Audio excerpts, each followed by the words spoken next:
Welcome back to Eco Insights Episode 2, Part 2, Equity, Finance, and Lending with our friends from Live Oak Bank and Cross River. In this segment, we'll jump into Q&A with the Eco team. We're going to talk about the value of low CI for ethanol, new USDA programs on the way to help support the bioenergy industry, innovative projects, and a look to a more sustainable future where a clean energy economy exists and we all win.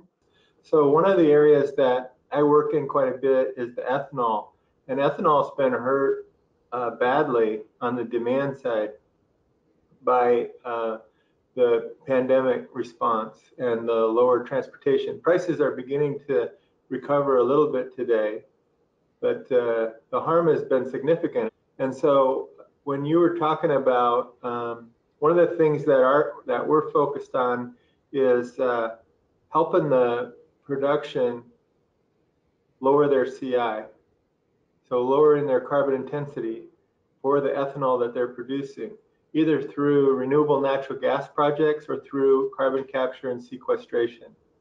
And so I wanted to hear thoughts from your end about what your companies can do to help ethanol differentiate themselves in an oversupply market of ethanol. So, I think one of the things about lowering your CI scores is it's making your project more sustainable, right? And if you went into an ethanol producer 5 years ago and you said you wanted to have a conversation about sustainability, they would roll their eyes because you were going to ask them for some money. But if you show up today and you say, we have some ideas around which you can be sustainable and you can profit from it, then you're talking to the CFO and you're actually talking about creating earnings for them, whether you're monetizing the waste streams like the distiller's grains or monetizing the carbon.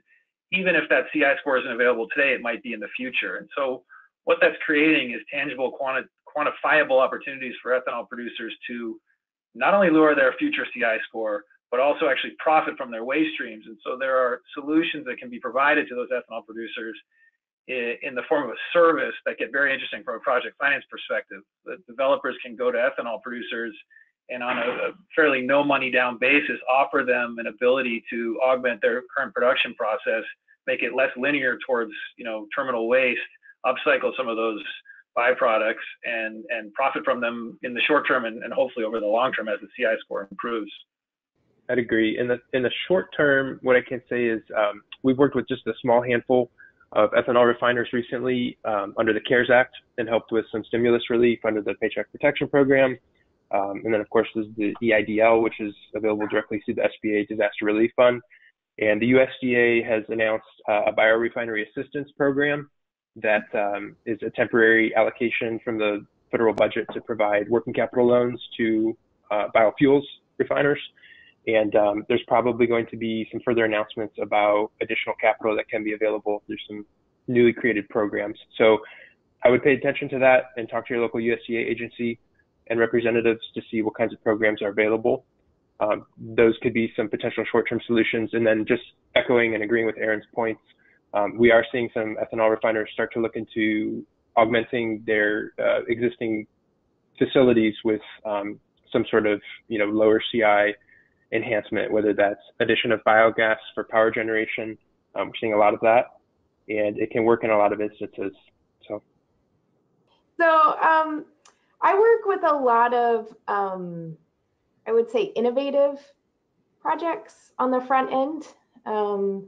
Innovative in the way that there are a lot of people out there with good ideas about, hey, I've got a new feedstock, I've got a new production process, I've got a new fuel, or I've got a new maybe end use for that fuel, and I want to see if I can get it qualified under the RFS and LCFS as either a brand new pathway, let's say to add a feedstock, or just kind of like slightly modifying a pathway that's kind of well established and approved, but maybe just making tweaks to it, like, oh, I want to truck my biogas to the interconnect point instead of just having the pipeline connection at the site.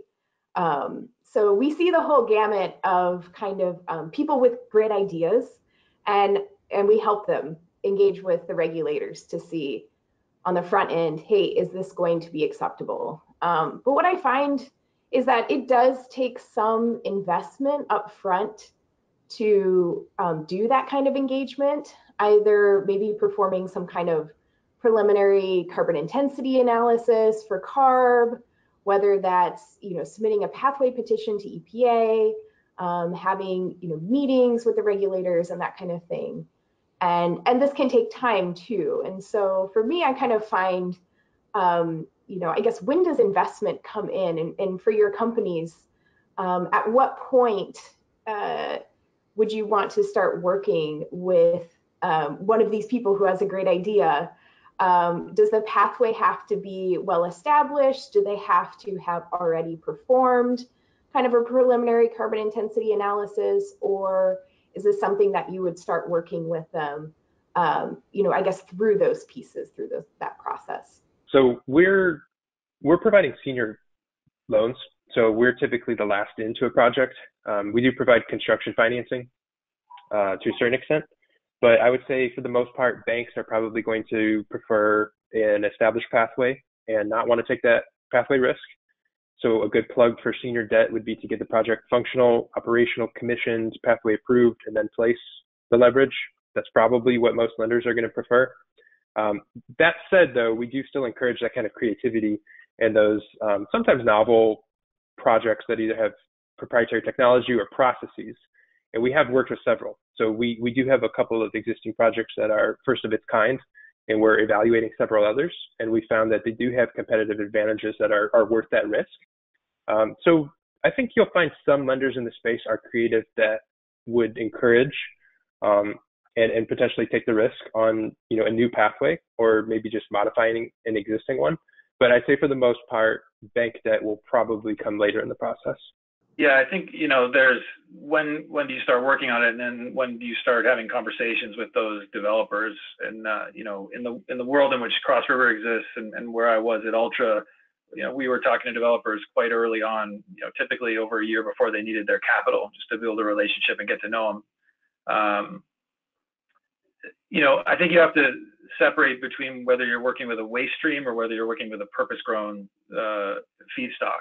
On the waste stream side, it's really important to remember you're working with a critical part of that business, and so it's a zero risk scenario, right? Whether it's a livestock farmer or an ethanol facility that has a tremendous amount of waste coming off its facility every day, there's no room for error, and so incremental change is meaningless to them.